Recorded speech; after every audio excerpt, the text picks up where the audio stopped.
Good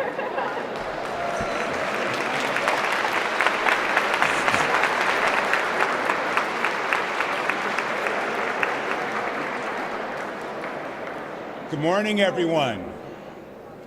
We're here to announce a significant reorganization of state government that will strengthen and improve the health of Michigan's children, families, and seniors, and clean up Michigan's drinking water. But before we dive into this announcement, I want to thank MDEQ Director Liesl Clark for her incredible leadership as she's taken the helm of the Department of Environmental Quality. And I also want to thank the 1,100 DEQ employees, many of whom are here today, who wake up every day with one mission: to preserve our environment for future generations. Thank you.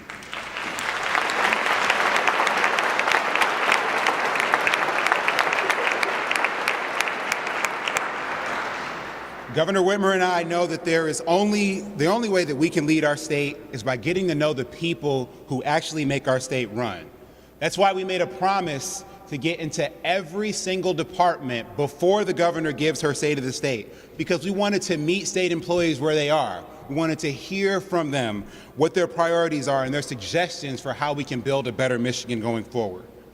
Now, before I go any further, I want to reiterate to the staff that we met in DEQ, the scientists, the engineers, the analysts, the field workers. These are some of the most talented people, the most hardworking, and the most dedicated public servants in the entire nation. When these experts are allowed to do their jobs, we can go about our daily lives knowing that our environment and our water is safe. That's why the first action that Governor Whitmer took when coming into office was signing an executive directive empowering and enabling state employees to speak up when they see things that are wrong, to make sure that they are able to put the health and safety of Michigan families and kids and seniors first, and require the chain of command to take those requests seriously. Now, we know that our state's motto is Pure Michigan. And that's a sense of pride for me as a Michigander and a sense of pride for all of us. But in order to really make Pure Michigan be a true statement, we have to empower all of the people who are serving in the DEQ every single day to be able to actually do the work to make it so. And with that, I want to hand it over to your director, Liesl Clark, to talk a little bit more about her first month on the job and also her vision for the Michigan Department of Environmental Quality. Thank you.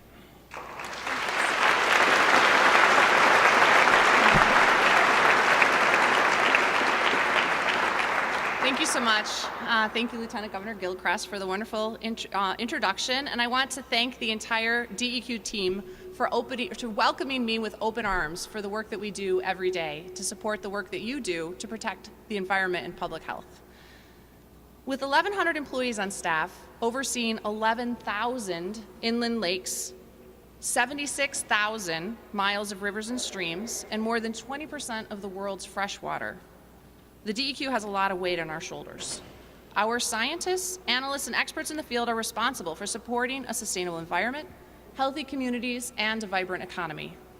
Because a healthy environment with clean water and clean air not only means that Michiganders will remain healthy, but healthy air, land, and water ensure a healthy economy for areas that rely on tourism to support our families.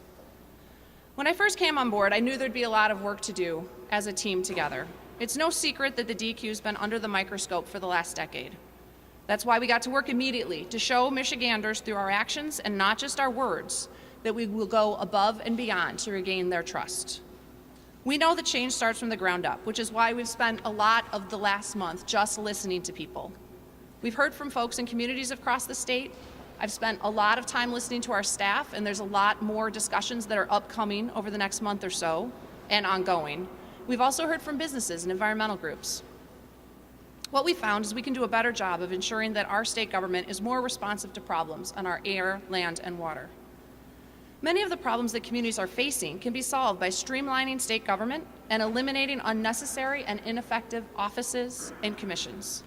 Additionally, we can take proactive measures to prevent future environmental risks by working to mitigate the impacts of climate change, reduce greenhouse gas emissions, and embrace more sustainable energy solutions. The new chapter we're embarking on will help us build a better Michigan for families and generations to come.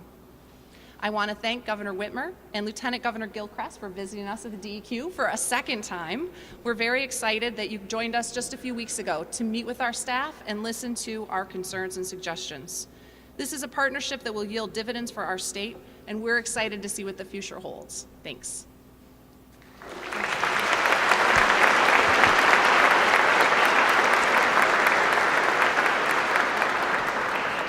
All right, well, I want to thank Director Clark and the dedicated state employees for being here today.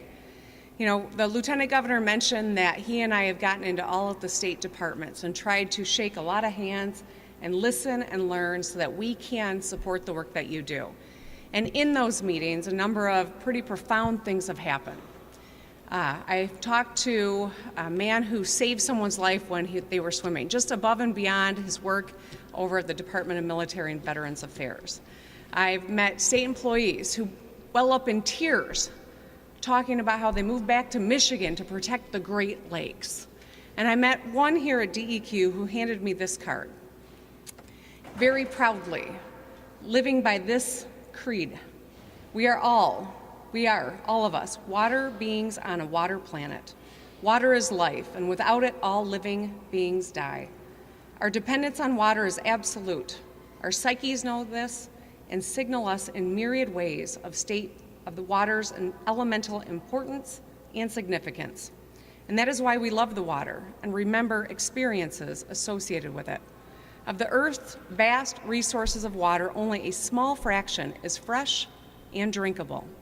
A few people among the globe's billions have been charged with the task of ensuring everyone else has a reliable supply of safe water. Supplying potable water is an essential human activity, a great responsibility, and a vocation of distinction, and I couldn't agree more. We are here today because I am going to be signing multiple executive orders and a directive to protect the Great Lakes, clean up our drinking water, and combat the impacts of climate change.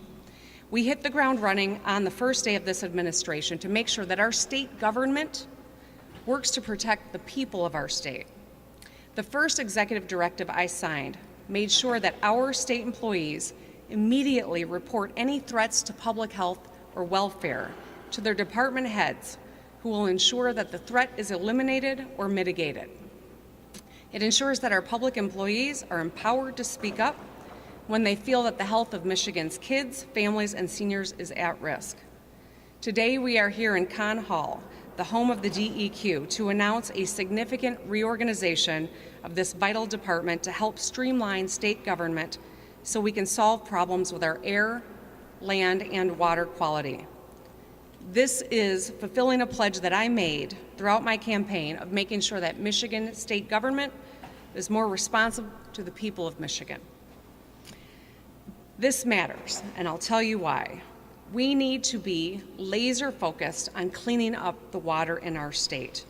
Today, I am creating the offices of the Clean Water Public Advocate and the Environmental Justice Public Advocate to make sure that problems with drinking water are responded to swiftly.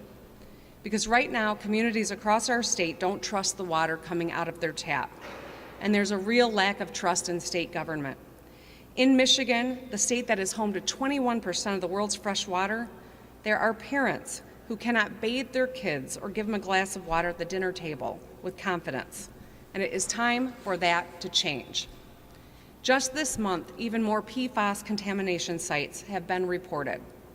I'm glad we have people like Congressman Kildee and other leaders in Congress who are working together to combat this man-made crisis, but there is still much work for us in this room to do, which is why today I am signing an executive order to strengthen the Michigan PFAS Action Response Team.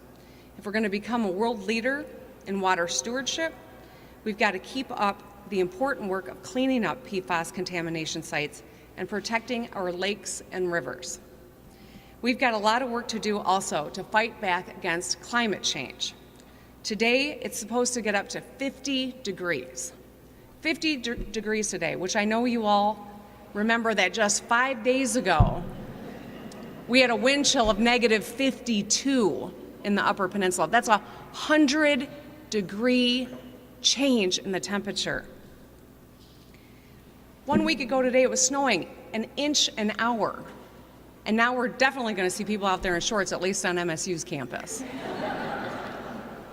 So that's why today I am signing an executive directive to enter Michigan into the U.S. Climate Alliance. We now, with 19 other states, have pledged to reduce greenhouse gas emissions and carbon pollution. One of today's executive orders also creates the Office of Climate and Energy to work with me to mitigate the impacts of climate change and embrace more sustainable energy solutions. The science is in on climate change, and we need to get to work on behalf of our kids and future generations of Michiganders. We're also going to start holding our leaders accountable here in Lansing so we can get things done to protect air, land, water, and public health. And we're going to make sure that dedicated state employees like you have the resources and support you need to do the job that you are tasked with. So I want to thank you all for showing up today and showing up every single day to protect the people of Michigan. And I'm going to get to work signing these bills, and then I'll come right back here to answer some questions. Thank you, everybody.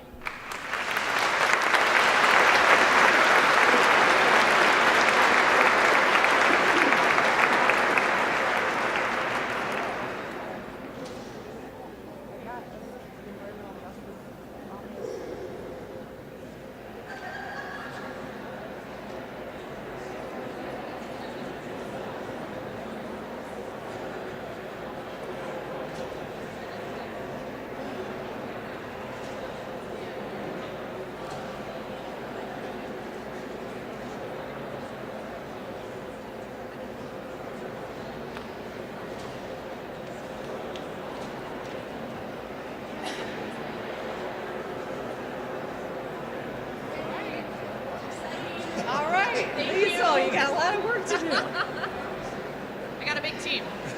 And so it is done. Any questions?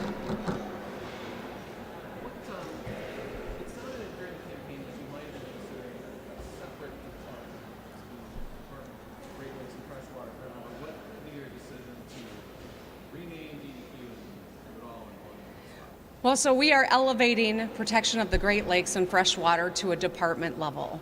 The department, which will now be known as EGLE, is going to be tasked with that. And my commitment throughout was that we were going to get serious.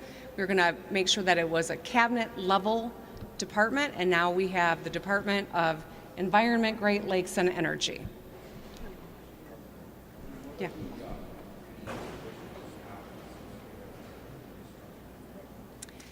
Liesl, you want to take a stab at that one? Did you hear the question? Yeah. The question was, will there be additional staff with the restructuring? Not immediately, so there'll be a little bit of shifting. So the Michigan Agency for Energy will be coming here to the new EGLE department and will be part of the Office of Climate and Energy. And then the Office of the Great Lakes will come back from the Department of Natural Resources.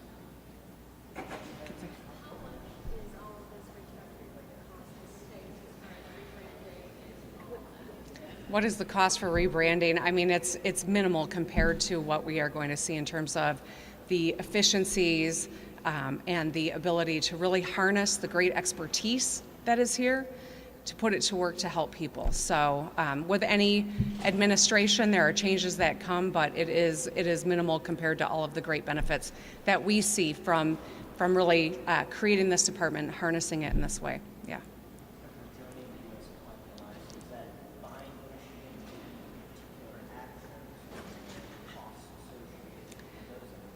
So it essentially says to the world that Michigan is going to live up to the promise that we as a country made at one point, that Michigan embraces science and recognizes the threats. No one who's lived here for the last 5 days can deny that we are in unique times, and it calls for more aggressive action, thoughtful, informed, but swift action, and that's exactly what this is all about. 19 other states have jumped in. We wanted to jump in as well, and I would anticipate that others are going to be joining because it is the right thing to do, and it communicates that we take this very seriously, that we make decisions based on science, and that we are going to do everything we can to mitigate human impacts that are warming the globe and changing our climate forever.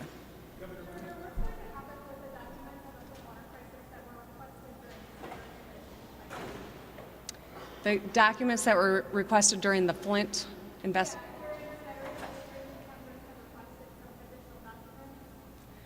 You know what? I don't have I'll have to get you a better answer with a little more information, but I will certainly follow up with you. Mm-hmm. Well, I've always opposed diversion of the Great Lakes. I think that we've got to be very, vocal, tough advocates to protect the Great Lakes. Everyone in the world is going to want access to this fresh water, and our duty is to be great stewards of it. I know that this Foxconn deal with Wisconsin, part of it was, diverting water to a private company. These are the things that are immediate threats, but the long-term threat as the climate continues to change is protecting those Great Lakes, and that's what we're going to do.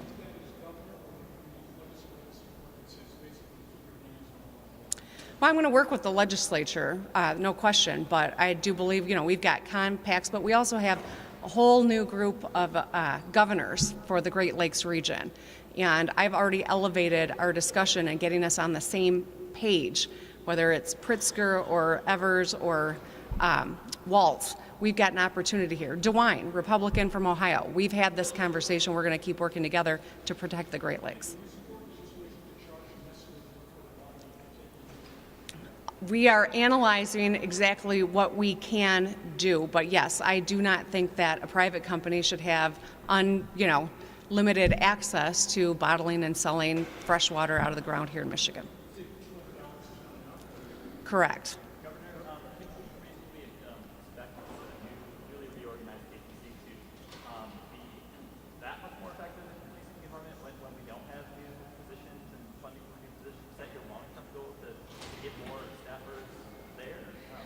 We've got some phenomenal expertise here in state government. We are creating some new positions, and there's no question that they're going to be filled by the best talent that we can get.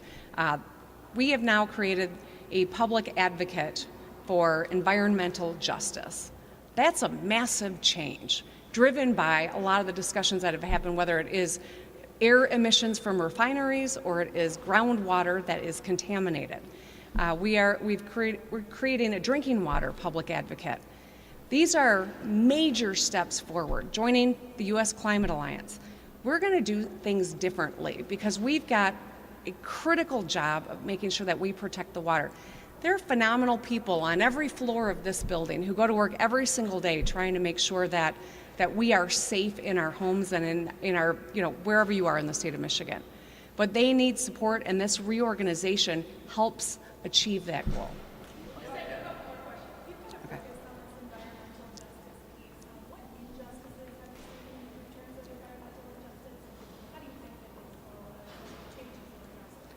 Well, there's no question that the commission that came in together and looked at what happened during the Flint water crisis acknowledged that environmental injustice, right, was a contributing factor, that decisions were made in a community that was voiceless. And that was a contributing factor to everything that happened in the city of Flint.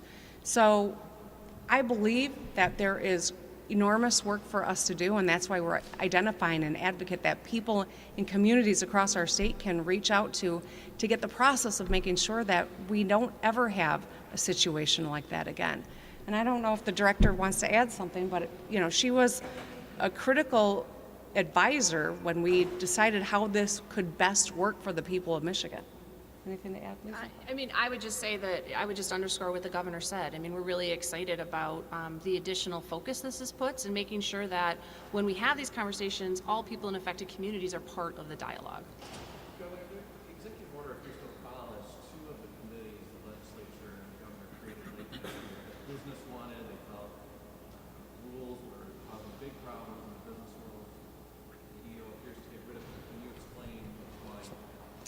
Well, they created more bureaucracy, and their goal, I think, is not a bad goal, right? To ensure that everyone has the ability to have input, but we think that this makes a lot more sense to have people who truly are accountable to the public making the decisions. Certainly, the business community, like anyone in our state, will have the ability to have a seat at the table and have some input, but we're not going to have decisions be made by people that are overseen by the actions that happen.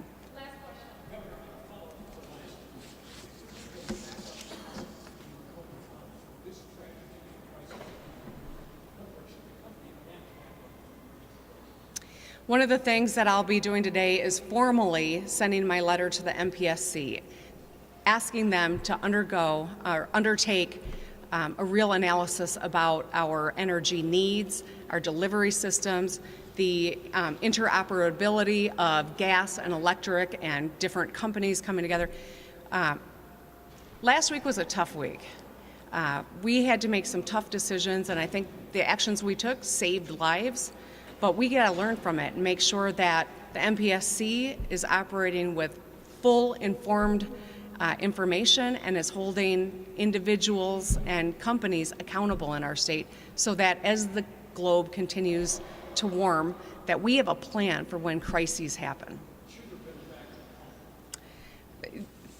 Tim, I think that there should have been some redundancy that wasn't there. Thank you. Yeah. Thank you all.